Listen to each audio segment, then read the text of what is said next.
काल जी चेंबूरमध्ये घटना घडली अर्थात दुर्दैवी आहेच, पण आपण साधारणपणे पाहिलं असेल मुंबईमध्ये असेल, महाराष्ट्रामध्ये असेल, संपूर्ण देशामध्ये गेल्या 1-1.5 वर्षात आपण अनेक बातम्या अशा पाहतो कुठे मेट्रोची स्लॅब कोसळून खालती कोणीतरी चिरडलं गेलेलं आहे, कोणी गाडी चालवत असताना रिव्हर्स मध्ये गेलं आणि बॅरिकेड नसताना कुठच्या तरी खड्ड्यात पडून गेलेलं आहे. ह्या सगळ्या घटना ज्या होतात आणि खास करून आता पावसाळ्यातल्या ज्या घटना आहेत झाड पडण्याच्या, काल रात्री अजून 2 झाडं पडली, आता 10 वाजता एक झाड मुंबईत पडलेलं आहे. मूळ गोष्ट हीच आहे की रस्त्याची कामं जी झालेली आहेत आणि गेले 4 वर्ष आम्ही जे ओरडत आहोत सातत्याने की घोटाळेबाजांनी कामं केलेली आहेत, कॉन्ट्रॅक्टर बोगस आहेत किंवा मोठ्या नावाखालती भलत्याच लोकांनी कामं केलेली आहेत. जर झाडाच्या अवतीभोवती तुम्ही पूर्णपणे कॉन्क्रिटीकरण केलं, झाडाला मोकळा श्वास घ्यायला जागाच दिली नाही, त्याची मुळं ही देखील कॉन्क्रीट मध्ये आणली, तर दुर्दैवाने ह्या घटना ज्या काल परवाकडे घडलेल्या आहेत ह्या वाढत जातील. हे आम्ही सातत्याने बोलत आलेलो. इनफॅक्ट आम्ही जिथे जिथे रस्त्याचे व्हिजिट्स केलेले आहेत तिथे महानगरपालिकेच्या अधिकाऱ्यांनी देखील बोलून दाखवलेलं आहे की ह्या घटना घडू शकतात. पण जे मान्सून पूर्वीची कामं आहेत, मग त्याच्यात ट्रिमिंग असेल, कॉन्क्रीटनी पूर्ण मुळाच्या अवतीभोवती विळखा घातला नाही ना हे बघणं असेल, किंवा पाणी साचणार नाही हे बघणं असेल, हे सगळं सोडून जसं मी सांगितलं की मुंबईच्या महापौर त्या बांगलादेशमध्ये काय चाललंय, ढाक्यामध्ये काय चाललंय त्याच्यावरच जास्ती लक्ष आहे, मुंबईच्या कामाकडे नाहीये.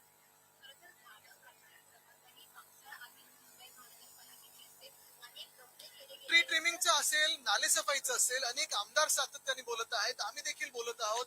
आणि नुसतं ट्री ट्रिमिंग नाही तर जे कॉन्क्रिटीकरण झालेलं आहे, उठसूट सगळीकडे कॉन्क्रिटीकरण झालेलं आहे, मुळांच्या अवतीभोवती जेव्हा कॉन्क्रिटीकरण होतं तेव्हा ते झाड धोकादायक होतं. हा बेसिक कॉमन सेन्स आत्ताच्या शासनामध्ये नाहीये.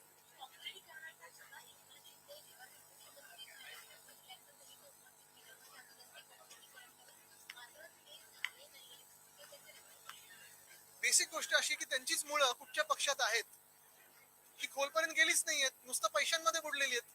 कॉन्ट्रॅक्टरांच्या पैशांमध्ये बुडलेली यांची सगळी जी मुळं आहेत ती आता तुम्हाला दिसते की ती झाड त्यांचं नाजूक आहे, बाहेरून सपोर्ट घ्यायला लागतोय, बाहेरून त्यांना अजून बांबू लावून घ्यायला लागतोय त्यांच्याच भाषेत.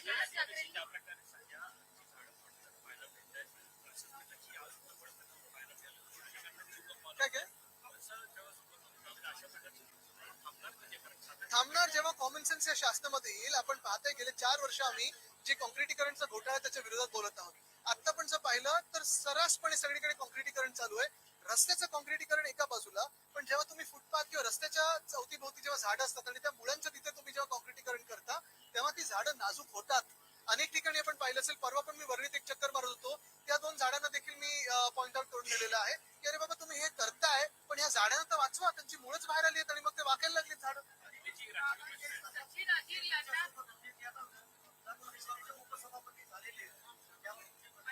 त्याच्यात प्रतिक्रिया काय, महत्वाची गोष्ट म्हणजे मिंदेंच्या पक्षामध्ये जे खूप इच्छुक होते, आता त्याच्यात कॅटेगरीज आहेत, ज्युनियर गद्दार कोण, सिनियर गद्दार कोण, सुपर सिनियर गद्दार कोण. आता मिंदेंच्या टोळीमध्ये जे कोणी पळून गेले होते ते आता विचारतात आम्हाला कधी काय मिळणार. पण परत एकदा मी तुम्हाला महत्वाच्या प्रश्नावर आणतो, हे सगळे जरी होत असेल तरी अनेक या राज्यामध्ये भाजपचे कार्यकर्ते आहेत, संघाचे कार्यकर्ते आहेत, त्यांनी पूर्ण जीवदान आपलं पूर्ण जीवन भाजपला अर्पित करून टाकलं होतं.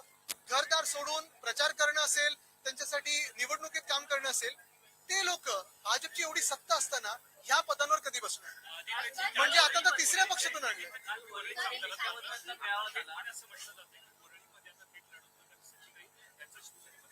अरे माझं मत बिलकुल नाही, आमचं काम आहे आणि काम बोलतं, आमचं सगळी जी काम आहे ती वर्णीकरांना माहिती. विचार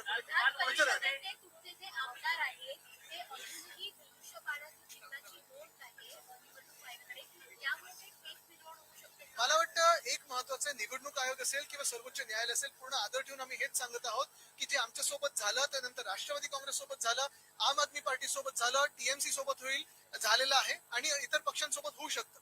पण ही जी काही चिंधड्या उडवलेल्या आहेत लोकशाहीच्या, ह्याच्यासाठी जबाबदार कोण आहे? ह्याच्यात जर न्याय निवाडा, जर आम्हाला आमच्यासाठी जो आम्ही न्याय मागत होतो तो आधीच मिळाला असता तर आज देशाची ही स्थिती झाली नसती. आम्ही वर्षांमागे वर्ष, तारखांमागे तारखा नुसतं वाट पाहत आहोत, न्याय कधी मिळणार. आता 30 तारखेला तारीख आहे, पण वेळ मिळेल का आणि न्याय मिळेल का?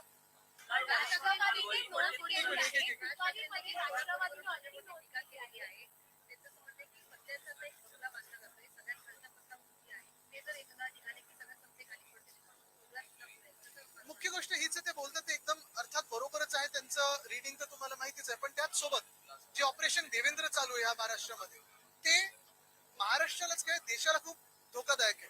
कारण जी काही एक राजकीय अस्थिरता निर्माण झालेली आहे आपल्या राज्यामध्ये. तुम्ही पहा, तुम्ही साधे नागरिक म्हणून, आता तुम्ही 1 मिनिट पत्रकार आहात, मनातून विसरून जा, आम्ही राजकारणी लोक विसरून जा, पण नागरिक म्हणून जे काही या राज्यामध्ये चाललंय, पक्षांची तोडफोड असेल, पैसे देऊन आमदार विकत घेणं असेल, निर्लज्जपणे ह्या आज बॅनरवर उद्या त्या बॅनरवर माझ्यासोबतच तुमच्यासोबत, हा जो काही निर्लज्जपणा चालला, ही जी काही चोरी चालली आहे, किती राजकारण करायचं, काय त्याला पातळी आहे की नाही, किती खालती जायचं त्याला काही पातळी आहे की नाही.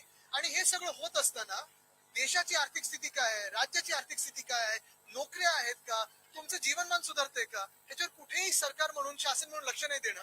कालच जी घटना घडलेली आहे, एका 11 वर्षाचं मुलाचा जीव गेलेला आहे, पण कुठेही काही चर्चा नाही. नुसतं हंगामा करायचा, आमदार विकत घ्यायचे, पक्ष फोडायचे, हे घाणेरडं राजकारण मिंदेंच्या टोळीने असेल किंवा भाजपने सुरू केलेलं आहे. कुठे ना कुठेतरी ह्याच्यावर आपल्याला विचार करण्याची वेळ आली.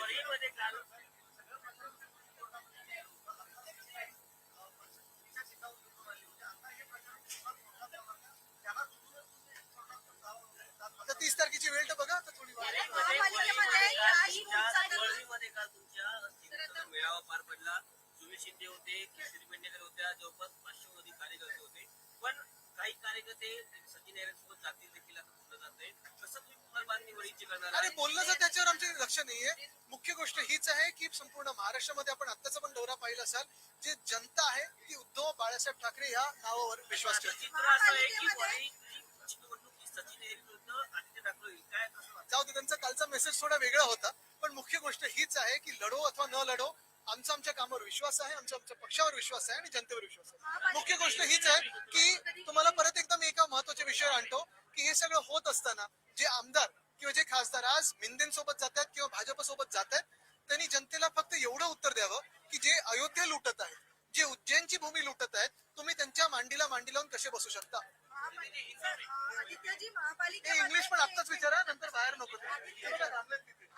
महापालिकेमध्ये आणखी एक भ्रष्टाचार समोर आलेला आहे. ड्रायबूम प्रणालीमध्ये घोटाळा होत असल्याचं समोर आलेला आहे. जो समुद्रकिनारी लीक असतो त्यामध्ये अधिकारी आणि जे कर्मचारी आहेत मोठ्या प्रमाणामध्ये भ्रष्टाचार करत असल्याचं समोर आलं. भ्रष्टाचाराची अनेक प्रकरणं आम्ही लोकांसमोर आणलेली आहेत, पण ह्या शासनामध्ये जर भ्रष्टाचार तुम्ही केला, भाजपच्या सत्तेत जर तुम्ही भ्रष्टाचार केला, तर तुम्हाला मंत्री बनायला किंवा मुख्यमंत्री बनायला अधिकची संधी असते.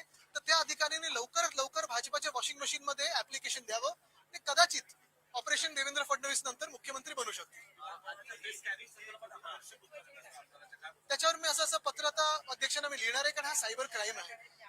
आमदारांचं स्वतःचं फेशियल रेकग्निशन साठी कुठेही कन्सेंट न घेता तुम्ही आमचं फेसेस म्हणजे आमचे चेहरे वापरलेले आहात त्याच्यावरनं फेशियल रेकग्निशन करतात, पण उद्या जर ह्याचा डीप फेक झाला किंवा कोणाचा बँक अकाउंट किंवा कोणाचा फोन हॅक झाला तर ह्याला जबाबदार कोण असतील? अध्यक्ष असतील का, ज्यांनी निर्णय घेतला, की कुठच्या कंपनीकडे आहे, फायरवॉल काय लावले तुम्ही, पासकोड काय लावले, सिक्युरिटी काय, ह्याच्यावर खरं तर हे सायबर क्राईम आहे मोठं.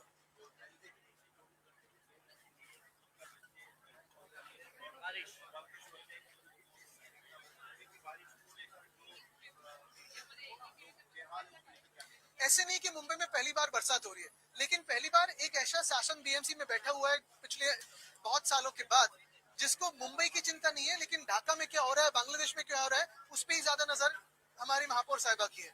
और यही बात दुर्भाग्यपूर्ण है कि वो हम जो पहले से बताते आए थे, हमारे जो एक्सपीरियंस है उनसे बताते आ रहे थे, कोई ना कोई तो सीख ले. रास्तों के काम कैसे होने चाहिए, सेफ स्टेज पे कैसे लाते हैं, या ये जो कल की घटना है वो कैसे ना हुए, लेकिन इनका ध्यान पूरा राजनीति कैसे हो, पोलराइजेशन कैसे हो, उसी पे है.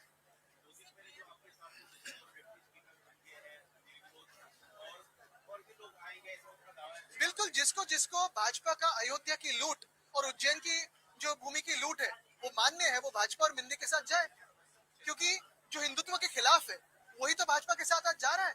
क्या आप सोच सकते हैं कि रामलला के मंदिर में कभी भ्रष्टाचार हो सकता था? लेकिन जो भाजपा ने और संघ ने जो लोग बिठाए उन्होंने तो भ्रष्टाचार किया है.